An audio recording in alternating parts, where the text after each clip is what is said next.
Praise the lord. ఈరోజు దేవుని వాగ్దానం యోబు గ్రంథము 29వ అధ్యాయం 5వ వచనం.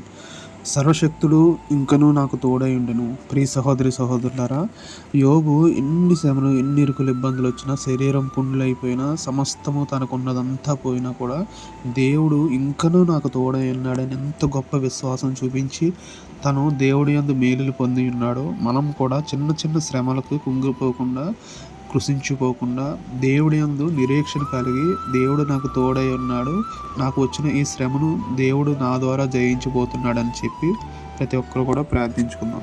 మహాగణుడు, సర్వోన్నతమైన దేవ, యోబు ఎంత విశ్వాసంతో అయితే మీ తట్టు తిరిగి ఉన్నాడో, దేవ శ్రమలందు ఎంత ఓర్పు కలిగి ఉన్నాడో మేము కూడా అలాంటి ఓర్పు కలిగి ఉండుటకు దేవ అతి తొందరలోని గొప్ప కార్యములు ప్రతి ఒక్కరి జీవితంలో చేస్తున్నందుకు కూడా వందనం చెల్లించుకుంటూ, దేవ నీ కృప, నీ యొక్క బాహు ప్రతి ఒక్కరికి దయచేయమని యేసు ప్రభు పేరిట అడిగి వేడుకొనుచున్నాను తండ్రి. ఆమేన్.